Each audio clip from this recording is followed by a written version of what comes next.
This is my opinion, so if it offends you, good, because it means you were paying attention.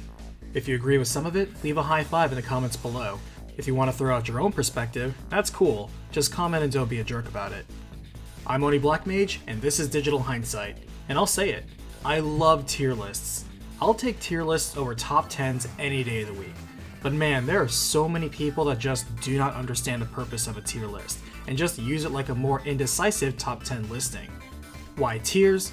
Mainly because numerical rankings quickly lose relevance as perspectives change over time. For example, take a look at games that got 9s or 10s 20 years ago, or even 10 years ago. How many of them would rank the same today? Well, standards are different, some people would say. No, the standards are the same. People are still rating things based on graphics, music, story, and gameplay. That's never changed.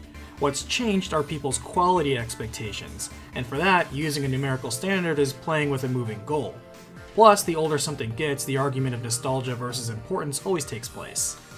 Now with tiers are relative, so something is always comparable within its genre and accomplishments, and the average moves a lot slower.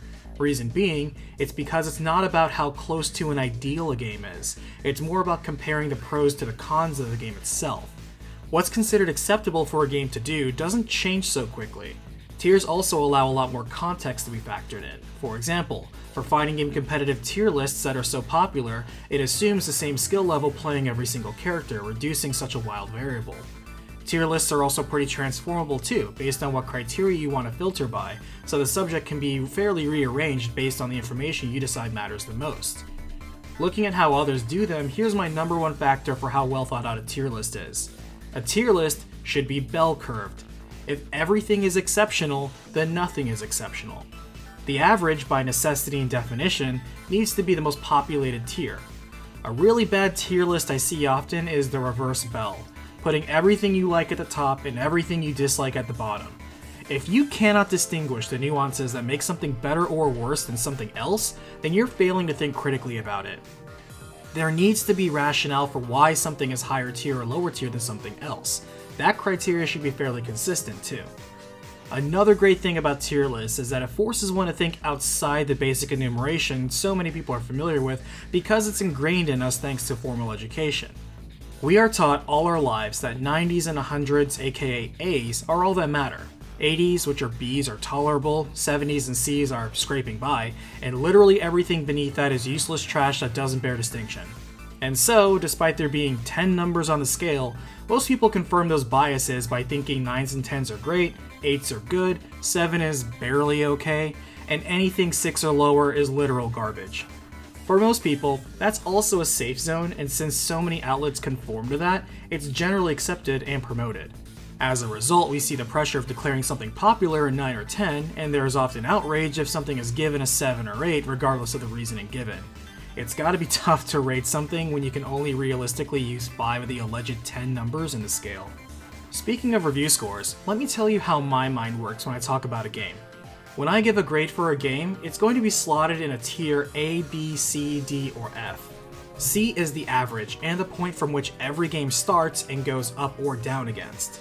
B is above average, D is below average, A is excellent, and F is failure. There's room for nuance too, and something can be given a B- or a C+ with the right reasons. The short answer for how I grade is a comparison of strengths versus weaknesses of the game, with as little weighting given to any one element like graphics, story, or controls as possible. Getting ranked as C is in no way an indicator of if the game is good or bad. It just means I evaluated it as having about the same weight of strengths and flaws. That gray area is the point of discussion. Now, whether or not a game is recommended by me or not is a different standard. My general attitude on a game is tied to my gaming trifecta of 3 Fs: fun, fascinating, and fulfilling. How much fun did I have playing the game versus times when it bored or frustrated me? How fascinating was the game? Did it do anything interesting? Can we have a conversation about it afterwards? How fulfilling was it? Do I feel like it was worth the time and effort put in to play it, or was it a waste of my time?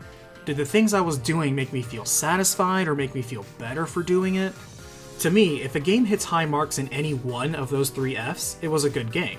And you don't have to hit all 3. I've played fun games that weren't very interesting and not very innovative, but still well done. These are usually the games that rate 6 or 7 on most critics' lists. I've enjoyed games like visual novels, where what I'm doing isn't strictly fun because it's mostly just reading, yet what I'm reading is really interesting and I enjoy the journey that way. And I've enjoyed games like Animal Crossing, where it's honestly really tedious and mundane, yet there is a strange satisfaction about organizing, customizing, and collecting things. My point is, it's all relative, and I want to share my thought process on how I think about games critically.